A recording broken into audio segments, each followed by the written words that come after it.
Good morning dear students. तो आज का हमारा टॉपिक बड़ा ही खास होने वाला है। ठीक है, जैसा कि मैंने आपको बताया कि 11th और 12th का मोस्ट टफेस्ट चैप्टर माना जाता है रिलेशन एंड फंक्शन, क्योंकि यहाँ पर को थोड़ा सा आपको समझना पड़ता है कि रिलेशन क्या है, फंक्शन क्या है। ठीक है, तो उम्मीद करूंगा कि आप वीडियो को पूरा देखें। ठीक है, तो आप ताकि आपको चीजें समझ में आए। ठीक है, तो रिलेशन क्या है। ठीक है, तो रिलेशन, अब यहाँ पर को रिलेशन क्या है, अगर मैं डेफिनेशन के साथ चलूं तो ये कहता है from a non empty set, आपको दो नॉन एम्प्टी सेट मिलेंगे। ठीक है, ए और बी। तो जो रिलेशन है, इसने सीधे सीधे एक बात कही कि जो रिलेशन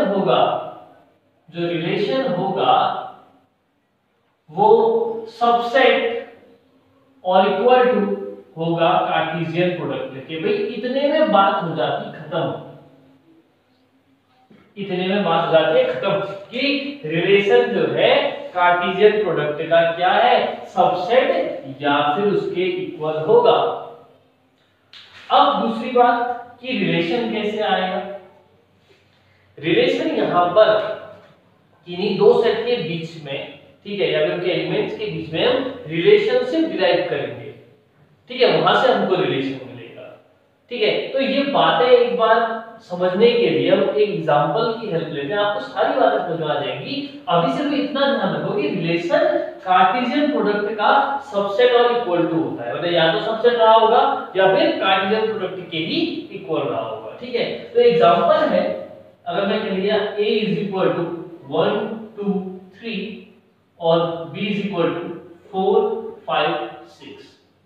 अब एक बात मुझे बताना कि a इंटू बी, मैं कार्टेशियन प्रोडक्ट लेना चाह रहा हूं, a क्रॉस b क्या होगा।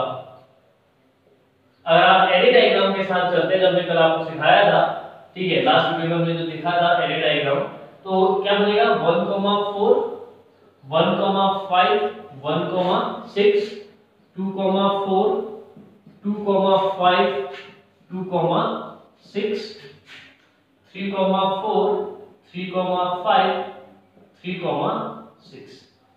भाई ये तो है a क्रॉस b, यानी कि कार्टेशियन प्रोडक्ट 1 4 1 5 1 6 2 4 2 5 2 6 3 4 3 5 3 6। अब बात करते हैं रिलेशन की कि रिलेशन क्या है।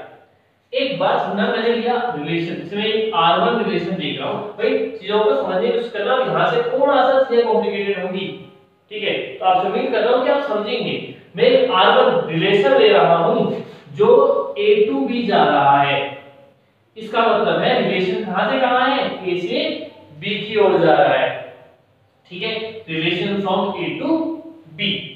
अब रिलेशन किस टाइप का है कि इसमें आपको x, y मिलेगा, ऑर्डर पे relation A to B, R1 A to B जा रहा है, जहां पर को आपको x, y मिल रहा है। ठीक है, और मैं यहां पे लिख दे रहा हूं कि x is less than y। ठीक है, एक रिलेशन आपको क्या मिल रहा है, x, y, where x is less than y, x belongs to A, y belongs to B। समझने की कोशिश करना, एक रिलेशन है R1 जो A से B की ओर जा रहा है, और उसमें क्या मिल रहा है, एक ऑर्डर्ड पेयर x, y। देखो ऑर्डर पेयर ही मिलेंगे क्योंकि रिलेशन कार्टेशियन प्रोडक्ट का ही क्या है, सबसेट है, जहां पर x क्या है, y से छोटा है, और x a को बिलोंग करता है और y b को बिलोंग करता है। ठीक है, ये है आपका। अब इसको अगर मैं देखूं, ये तो हमने सेट फॉर्म बना दिया, अब एक बार रोस्टर फॉर्म पे देखते हैं। मैंने देखना है कि x y से छोटा होना चाहिए, तो क्या क्या बनेगा। अगर मैं x 1 लेता हूं तो y को क्या क्या ले सकता हूं, 4 5 6, यानी कि 1 4 1 5 1 6। देखो आप देख सकते हो यहां पर तो हर x अपने y से क्या है, छोटा है। 1 4 से छोटा है, 5 से छोटा है, 6 से छोटा है। ऐसे अगर 2 लेता हूं तो 2 4 ले सकता हूं, 2 5 ले सकता हूं, 2 6 ले सकता हूं। ऐसे 3 4 ले सकता हूं, 3 5 ले सकता हूं और 3 6 ले सकता हूं। समझने की कोशिश करो, एक रिलेशन लिया x, y। ठीक है, एक रिलेशन में क्या मिलेगा, ऑर्डर पेयर ही मिलेगा क्योंकि कार्टेशियन प्रोडक्ट का सबसेट है। तो जहां पर वो x y से छोटा है और x a को बिलोंग कर रहा है और y b को बिलोंग कर रहा है। एक रिलेशन क्रिएट किया मैंने सेट a के एलिमेंट और सेट b के एलिमेंट्स के बीच में। ठीक है, समझना। तो इस तरह का मुझे कुछ मिला। अब आप देखो ये जो हमने रिलेशन लिया है, क्या इसमें वही एलिमेंट हैं जो कार्टेशियन प्रोडक्ट में एलिमेंट हैं? आप देख सकते हैं सेम एलिमेंट हैं। तो इसका मतलब ये वाली बात प्रूफ हो गई कि रिलेशन जो होगा कार्टेशियन प्रोडक्ट का सबसेट और इक्वल टू होगा। तो यहां पर कोई किसके इक्वल आ रहा है? Is equal to a cross b के। ठीक है, ये R1 रिलेशन लिया हमने। ठीक है, अब एक बार R2 रिलेशन लेते हैं। ठीक है, इसको वीडियो पॉज करके नोट कर लेना। ठीक है, R2 रिलेशन ले, एक R2 रिलेशन ले लें। ठीक है, तो R2 रिलेशन भी आपका A से B जा रहा है, तो जिसमें मैं ले रहा हूं x, y is equal to x plus 4। x belongs to A, y belongs to B। देखो अब मैं एक दूसरा रिलेशन ले रहा हूं R2, 1 से B में जा रहा है, ऑर्डर पेयर देगा और जहां पर y equal to x plus 4 होगा और x बिलोंग्स टू A और y बिलोंग्स टू B करेगा। अब देखोगे अगर मैं x की जगह 1 लेता हूं, अगर मैं x की जगह 1 लेता हूं तो 1 प्लस 4 5 मिलेगा, एक ऑर्डर पेयर नहीं मिला।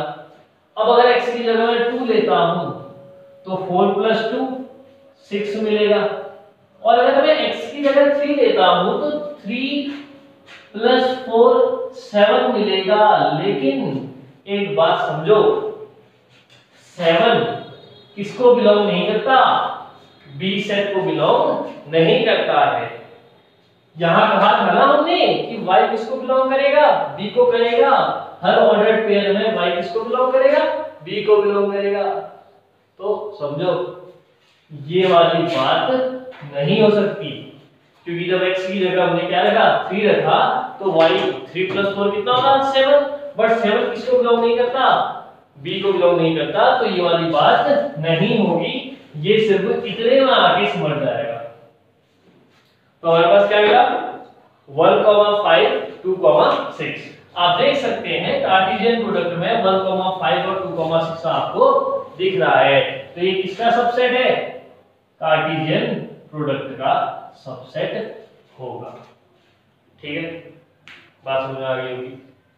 ओके, तो ये था रिलेशन, क्या होता है हमने कार्टेशियन प्रोडक्ट का सबसेट या फिर उसके इक्वल होता है।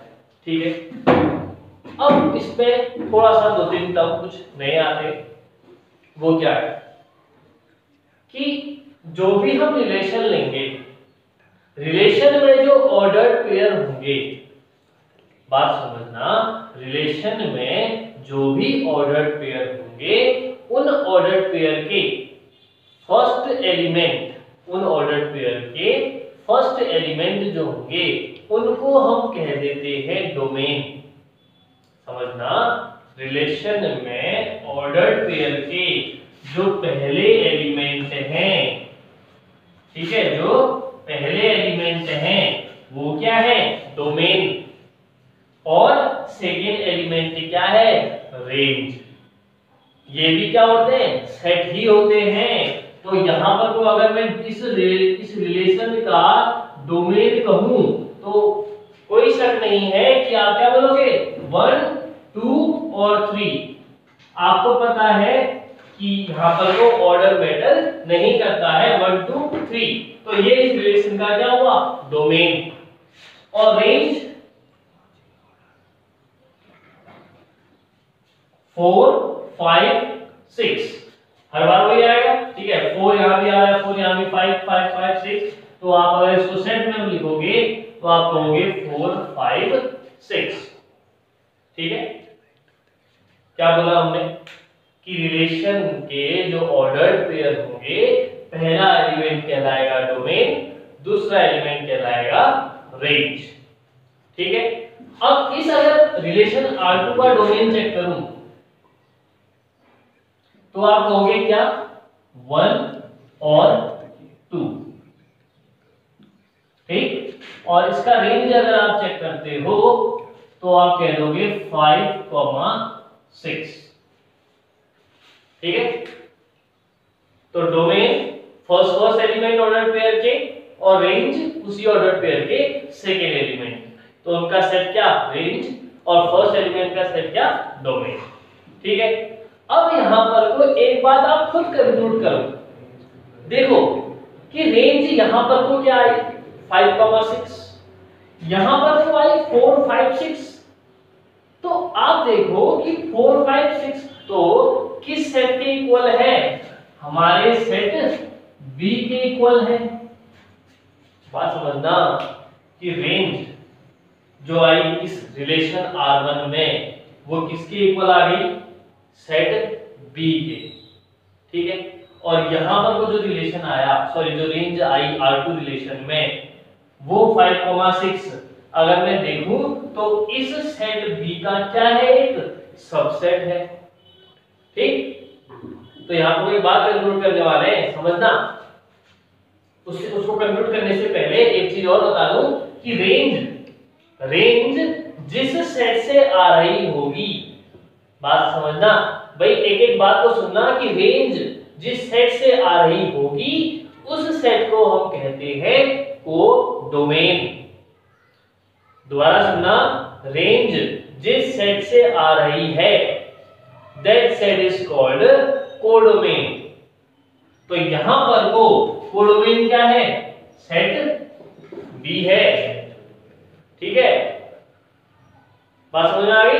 अब हम जो कंक्लूड करने वाले थे वो सुनना, रेंज यहां पर आई 4, 5, 6 which is equal to set B and range is here 5,6 which is subset of set B। तो एक बात मैं यहां पर कंक्लूड कर सकता हूं कि जो रेंज होगी वो हमेशा सबसेट और इक्वल टू किसके होगी, कोडोमेन के होगी। इस बात को समझना कि रेंज हमेशा कोडोमेन का सबसेट होगी, ठीक है। सबसेट और इक्वल टू मतलब हो सकता है कभी-कभी रेंज कोडोमेन के इक्वल भी हो जाए, ठीक है। हो सकता है कभी रेंज कोडोमेन का सबसेट हो, ठीक है। तो या तो सबसेट होगा या फिर उसके इक्वल ही हो जाएगा, ठीक है। इस बात को समझना, डोमेन क्या है, रेंज क्या है, ठीक है। तो यहां पर एक और चीज आ जाती है, इमेज और प्री इमेज। तो रिलेशन के जो ऑर्डर पेयर हैं इसमें ये जो y एलिमेंट है दिस इज कॉल्ड इमेज। इसका इमेज है, 1 का इमेज है, ठीक है। और इस 1 को कह देंगे यहां पर हम प्री इमेज, ये प्री इमेज और ये इमेज, ठीक है। दोबारा से देखते हैं, हमने कहा रिलेशन क्या है, कार्टेशियन प्रोडक्ट का सबसेट है, ठीक है। समझना भाई, रिलेशन कार्टेशियन प्रोडक्ट का सबसेट है या फिर उसके इक्वल होगा। फिर हमने रिलेशन देखा R1 क्या होगा, हमने देखा कि भाई कुछ ऑर्डर पेयर मिलेंगे, रिलेशन देखा हमने। रिलेशन क्या है, सेट A के एलिमेंट्स का और सेट B के एलिमेंट्स के बीच में कुछ भी रिलेशन डिराइव हो सकता है, ठीक है। अब यहां पर को एक बात और आती है कि रिलेशन कितने डिराइव हो सकते हैं, जैसे अभी मैंने 2 रिलेशन डिराइव किए, one is x is less than y and one is y equal to x plus 4। अब दूसरी बात है कि ऐसे कितने रिलेशन में बना सकता हूं, तो यहां पर को इसके लिए एक स्टेटमेंट है या फिर एक फॉर्मूला आप कह दो इसको कि अगर number of set A is equal to P और number of set B is equal to number of element in set A equal to P और number of element in set B equal to Q, तो number of relations कितने होंगे, number of relations हो जाएंगे 2 to the power PQ। मतलब यहां देखो कितने 3 3 जा 9, तो 2 to the power 9 क्या जाएंगे इसके नंबर ऑफ पॉसिबल रिलेशन, और वो सारे रिलेशन जितने भी बनेंगे हमेशा कार्टेशियन प्रोडक्ट के क्या होंगे, सबसेट होंगे। ठीक है, तो इसके लिए एक एग्जांपल लेते हैं। ठीक है, इसे दूसरा एग्जांपल लेते हैं जिसमें हम कुछ रिलेशन डिराइव करेंगे अपनी तरफ से। ठीक है, और देखेंगे कि क्या हो रहा है। तो ऐसा करते हैं, एक एक्सरसाइज का क्वेश्चन देख लेते हैं। एक्सरसाइज 2.2 का फर्स्ट क्वेश्चन देख लेते हैं। ठीक है, एक्सरसाइज 2.2 का फर्स्ट क्वेश्चन हम देख रहे हैं। ठीक है, इससे आपको आइडिया मिल जाएगा कि आपको कैसे एक्सरसाइज बनानी है और कैसे क्वेश्चन बनने हैं। ठीक है, सॉल्यूशन कैसे होना है। तो a इक्वल टू 1 2 3 से कहां तक, 14 तक। अब ये कहता है define a relation from a to a। समझना यहां पर वो रिलेशन जो है a से a में ही है। अभी तो हमने एग्जांपल लिया था उसमें रिलेशन a से b में था, और यहां पर जो रिलेशन है वो a टू a जा रहा है। कैसे, x, y और एक रिलेशन है x और y के बीच में 3x y = 0 where x belongs to a और y belongs to a। Obvious है x और, क्योंकि a से a में है तो x और y दोनों किसको बिलोंग करेंगे, a को बिलोंग करेंगे। तो समझना क्या बनेगा, अगर मैं x की वैल्यू 1 कहता हूं तो 3 1 जा 3। ठीक है, तो 3 1 जा 3 तो -y = -3 तो y = कितना, 3। और अगर x की जगह 2 लेता हूं तो 3 2 जा 6 तो कितना, 6। और अगर 3 लेता हूं 6 3 जा 9। और अगर x की जगह 4 कहता हूं तो 4 3 जा 12। और अगर x की जगह 5 कहता हूं तो 5 3 जा 15। अब बात समझना, थोड़ा सा प्रॉब्लम हो गई। जैसे ही x की वैल्यू 5 ली, y की वैल्यू क्या आ गई, 15 आ गई। बट इसने कहा था y को किसको बिलोंग करेगा, a को बिलोंग करेगा। बट यहां पर 15 a में नहीं है, a में कहां तक ही है, बस 14 तक ही है। तो हमारा रिलेशन यहां पर तो क्या हो जाएगा, खत्म हो जाएगा। देखो भाई, थोड़ा सा समझ में आ गई होगी कि जैसे ही 5 लिया, 5 से जा 15।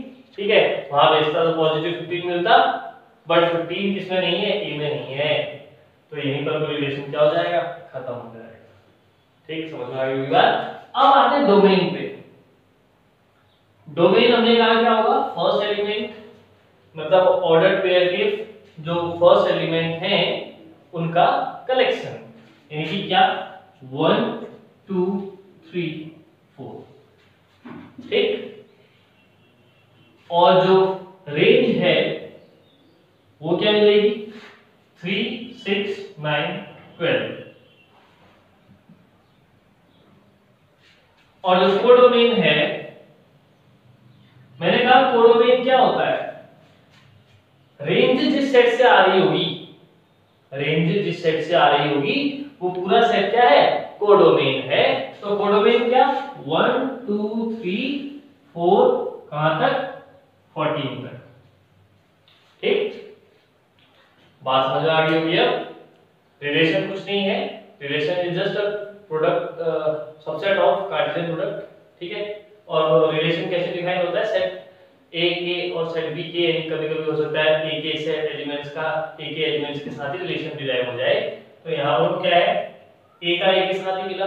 ठीक है, तो हमें जो रिलेशन था उसके हिसाब से ऑर्डर पेयर दे दिए। तो ऑर्डर पेयर के फर्स्ट एलिमेंट का जो कलेक्शन होगा दैट इज डोमेन, सेकंड का जो होगा रेंज, और कोडोमेन जहां से रेंज आ रही होगी वो पूरा कोडोमेन। ठीक है, I hope you all understood. ठीक है, क्या कॉन्सेप्ट था, कैसे हमने चीजों को समझा। ठीक है, तो thank you for watching the video.